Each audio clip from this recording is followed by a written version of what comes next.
Christine Bilotti nasceu em 20 de março de 1988. Ela é filha de Michael e Louise Bilotti, que além dela, tem um filho mais novo. A família morava em uma casa em um condomínio fechado de classe média chamado Chelsea at Ivanhoe. Esse condomínio fica na cidade de Davie, que pertence ao estado da Flórida. Desde pequena, Christine foi descrita como uma criança que tinha personalidade e um certo talento para a música. Aos 3 anos, ela cantava muito bem, apesar da pouca idade, e muitos disseram que sua voz era cativante. Quem conheceu Christine nessa época disse que ela tinha tudo para se tornar uma estrela da música um dia. A família Bilotti era conhecida por ser muito religiosa. Louise, a mãe, era descrita como uma cristã muito devota e fazia questão de levar a família aos cultos na igreja local. Christine, seu irmão e Michael frequentemente a acompanhavam, participando de estudos bíblicos e eventos religiosos. Para quem via de fora, todos pareciam muito unidos, mas, por trás das paredes da casa da família, havia tensões. Michael Bilotti, o pai, era um empresário bem-sucedido, mas seu ramo de negócio gerava conflitos entre ele e a esposa. Michael era dono de um clube de striptease chamado Secrets, que ficava na cidade de Miami. Um negócio que, segundo rumores, tinha ligações com a máfia. Essa atividade contrastava fortemente com os valores religiosos de Louise, e conforme o tempo passava, as diferenças entre o casal se intensificavam. Por volta de 2003, quando Christine tinha cerca de 15 anos, Louise descobriu a verdadeira natureza dos negócios de Michael e ficou profundamente desapontada. As discussões foram se tornando cada vez mais frequentes, até que chegaram a um ponto insustentável, e os dois decidiram se divorciar. Apesar da separação, Michael continuou presente na vida dos filhos, mantendo uma relação próxima com Christine e seu irmão. Ele era descrito como um pai dedicado, que fazia de tudo para apoiar Christine em suas decisões, especialmente quando ela queria seguir uma carreira musical. Michael pagou por sessões em um estúdio de gravação renomado em Miami, frequentado por artistas famosos, para que Christine gravasse uma demo que poderia lançá-la no mundo da música. No entanto, por trás do pai dedicado que apoiava os sonhos dos filhos, Michael também tinha a reputação de ser um homem intimidador. Ele vivia cercado por seguranças, como John Pacquiana e Wayne Palassola, e frequentemente era visto com homens ricos e influentes. Ele lembrava os mafiosos retratados em filmes, que exalam uma aura de poder capaz de deixar muitas pessoas desconfortáveis. Devido a isso, havia inúmeros boatos sobre Michael, como o de que ele tinha fortes conexões com mafiosos da Flórida. No ano de 2003, com então 15 anos, Christine conheceu Richard Rojas, um jovem de 17 anos, em um cinema local. Richard morava na cidade de Kendall, que fica a cerca de 1 hora da cidade de Davie. Ele foi descrito como um rapaz carismático e educado. Richard praticava luta livre, boxe e tinha facilidade para fazer amizades. Pouco tempo depois de Christine e Richard se conhecerem, os dois começaram a namorar. Pessoas próximas disseram que eles pareciam ser o típico casal adolescente apaixonado. Logo no início do namoro, Christine decidiu levar Richard para conhecer os pais dela. É dito que a família Bilotti recebeu Richard de braços abertos e teve uma ótima primeira impressão dele.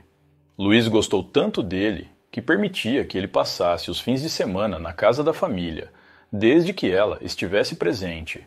Michael também aprovava o namoro da filha com o jovem, a ponto de desenvolver uma amizade com ele. Segundo relatos, Michael chegou a presentear Richard com um carro, uma grande demonstração de apreço pelo namorado da filha. Richard passou a participar de todos os eventos da família Bilotti, incluindo os cultos na igreja. Ele parecia se encaixar muito bem na rotina da família. Durante quase 2 anos, o relacionamento de Christine e Richard foi marcado por momentos felizes, mas também por desafios típicos de um namoro adolescente. Embora a relação deles parecesse bastante sólida, divergências entre os dois começaram a surgir em 2004. Christine, que sonhava com uma carreira musical, estava focada em alcançar o sucesso. Richard, por outro lado, foi descrito por ela como um namorado ciumento e possessivo. Segundo Christine, ele verificava seu celular, ligava para números desconhecidos para questionar quem eram as pessoas e, às vezes, exigia que ela cortasse contato com amigos.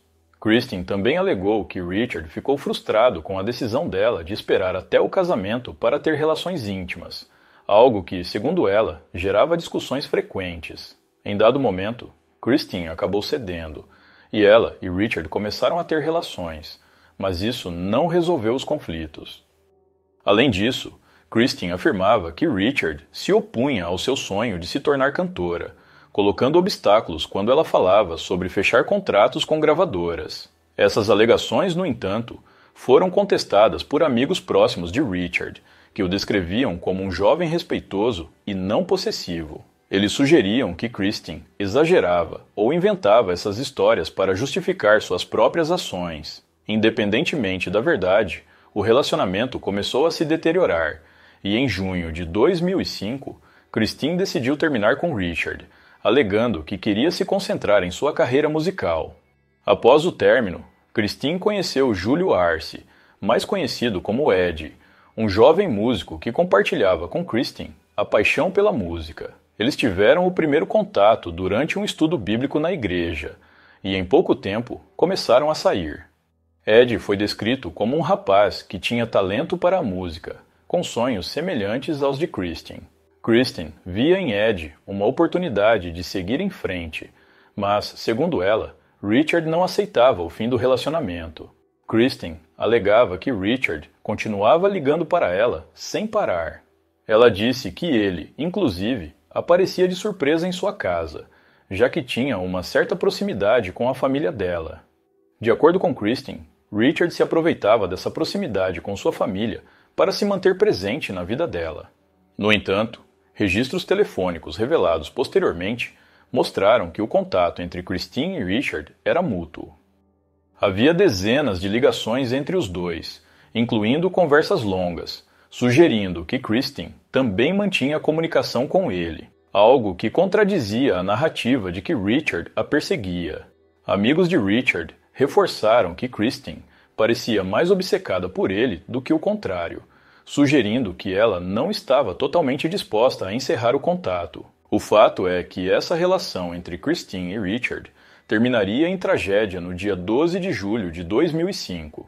Nesse dia, por volta da tarde, Louise Bilotti chegou à casa da família e encontrou Kristen e Richard discutindo. Louise ficou furiosa, pois Richard não deveria estar na casa sem sua presença, e o expulsou.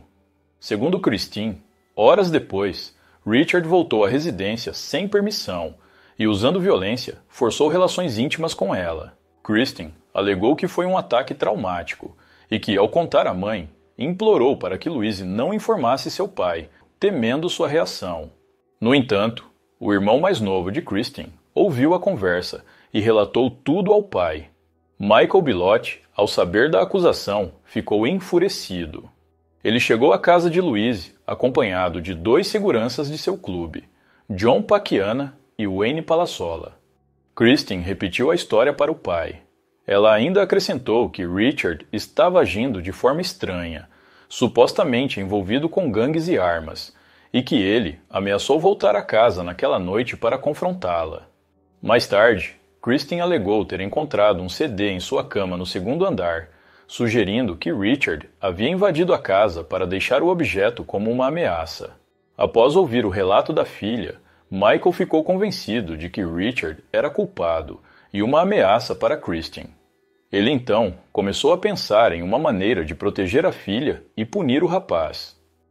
Ele fez ligações para companhias aéreas buscando passagens para enviar Kristen e seu irmão para Staten Island, em Nova York, onde estariam seguros. Enquanto isso, segundo testemunhas, ele discutiu com John Pacquiana e Wayne Palassola a possibilidade de dar um jeito em Richard.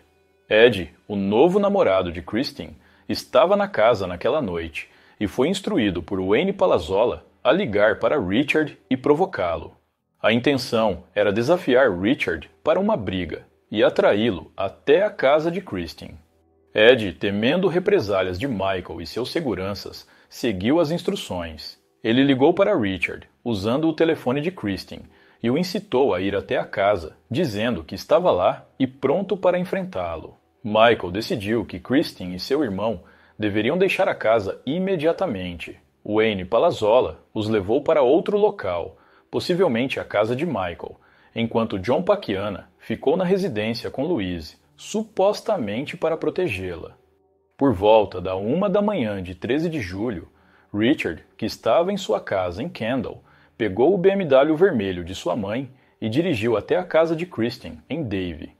Ele provavelmente queria confrontar Ed ou esclarecer a situação com Kristen, já que negava as acusações feitas por ela. Ao chegar à residência, por volta de 1h30, Richard foi recebido por John Pacquiana na entrada. Segundo Richard Corbin, outro funcionário de Michael que também estava na casa, houve uma breve troca de palavras hostis, seguida por uma luta física. Richard, que costumava praticar luta livre e boxe, conseguiu se defender inicialmente. O outro funcionário de Michael, que também estava na casa, disse mais tarde que Richard provocou John Pacquiana, dizendo que ele batia como uma garota. John Pacquiana ficou furioso com a provocação e, vendo que não conseguiria dar conta de Richard usando apenas a força física, sacou uma arma e atirou no rapaz 2 vezes. Um tiro acertou o rosto e o outro acertou o pescoço. Richard caiu morto na entrada da casa e uma poça de sangue se formou em volta dele. Mais tarde, John Pacquiana alegou legítima defesa, só que a perícia concluiu que o segundo tiro foi disparado a uma distância maior do que o primeiro. Isso indicava que, ao levar o primeiro tiro, Richard teria se afastado e não representava mais uma ameaça, sendo totalmente desnecessário o segundo disparo. Louise, que estava dentro da casa, ouviu a discussão e os disparos, mas afirmou que não viu o ocorrido devido à escuridão. Alguém, não especificado nas fontes, possivelmente um vizinho, ligou para a polícia, que chegou rapidamente ao local e encontrou o corpo de Richard. A polícia interrogou Louise e John Pacquiana. Louise relatou a discussão entre Kristen e Richard naquela tarde e a acusação de que ele teria forçado relações com Kristen, mas disse que não testemunhou o tiroteio. John Pacquiana admitiu ter atirado em Richard, alegando que foi em legítima defesa após uma luta intensa. Ele afirmou que Richard estava armado e representava uma ameaça, mas a polícia não encontrou nenhuma arma no local. Exames forenses no corpo de Richard também não mostraram marcas consistentes com uma luta prolongada, levantando dúvidas sobre a versão de John. Kristen chegou a ser examinada em um pronto-socorro, e os médicos encontraram DNA de Richard nela, mas não havia nenhum sinal de trauma ou marcas de violência que indicassem uma relação íntima forçada. Isso fez com que as autoridades suspeitassem que a acusação de Kristen fosse falsa. A polícia teorizou que ela e Richard tiveram relações íntimas consensuais naquela tarde, e depois simplesmente decidiu mentir, dizendo que Richard havia forçado tudo. Ela fez isso provavelmente para manipular a própria família e Ed. Registros telefônicos revelaram cerca de 75 ligações entre Kristen e Richard naquele dia, muitas iniciadas por ela, o que contradizia sua alegação de que ele a perseguia.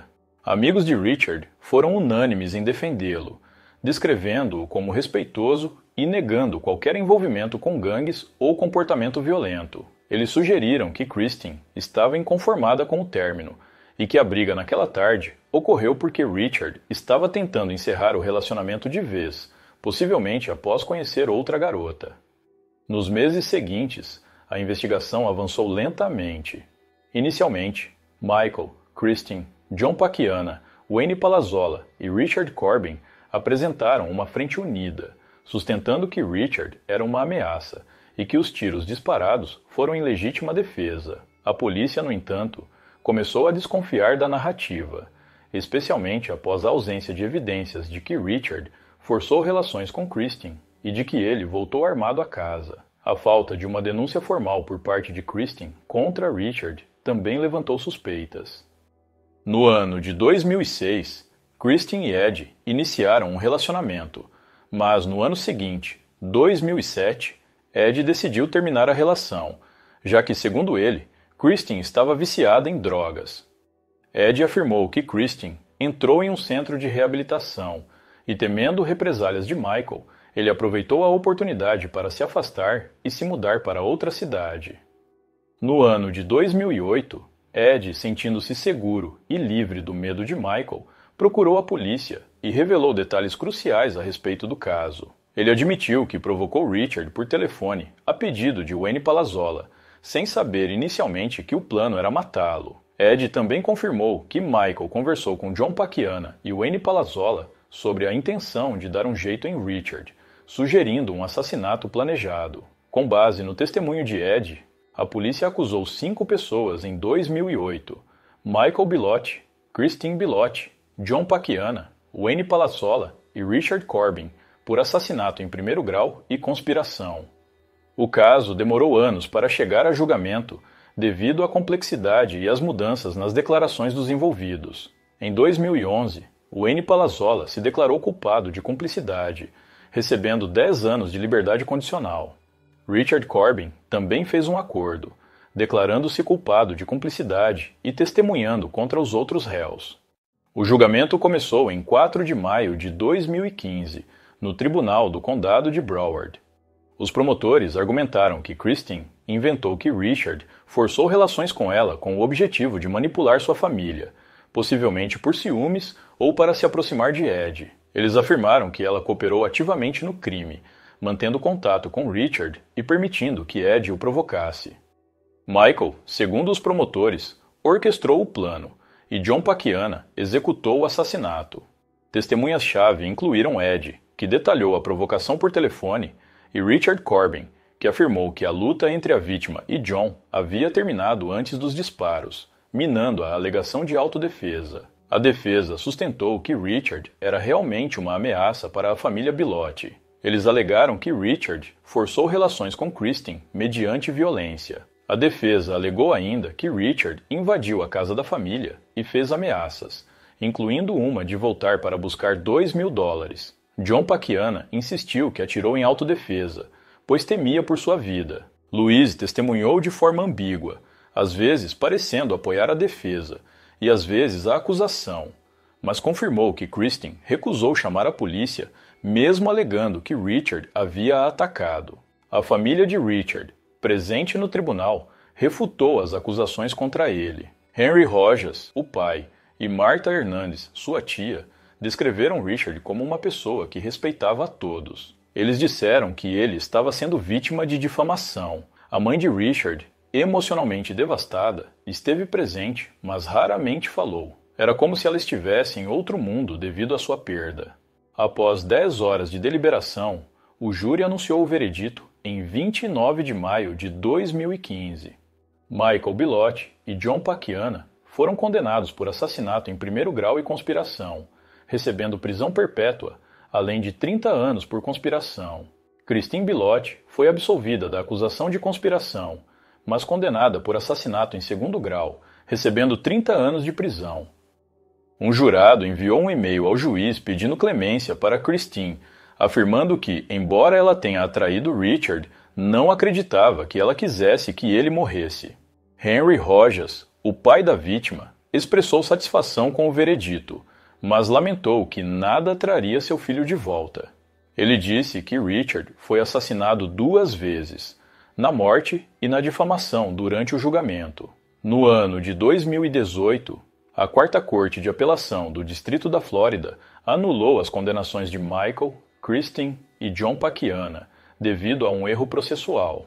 O juiz responsável pelo caso permitiu que os promotores excluíssem uma jurada por ser testemunha de Jeová, o que foi considerado uma violação do direito a um julgamento justo. A defesa argumentou que a exclusão foi discriminatória, embora inicialmente não tenha sido claro se a objeção era racial ou religiosa. Em 2020, a Suprema Corte da Flórida reverteu a decisão da Corte de Apelação, restabelecendo as condenações. A Corte concluiu que a objeção da defesa não foi devidamente apresentada durante o julgamento, e a exclusão da jurada não justificava novos julgamentos. Não há informações públicas após 2020 sobre novos julgamentos ou sobre o status atual dos réus, o que levanta dúvidas se eles continuam presos ou se o poder financeiro de Michael influenciou o caso. O caso de Richard Rojas teve grande repercussão na Flórida na época em que aconteceu. Ele levantou questões sobre como uma denúncia falsa pode acabar com a vida de uma pessoa. A família de Richard tenta manter a memória dele viva e luta para que a justiça seja mantida.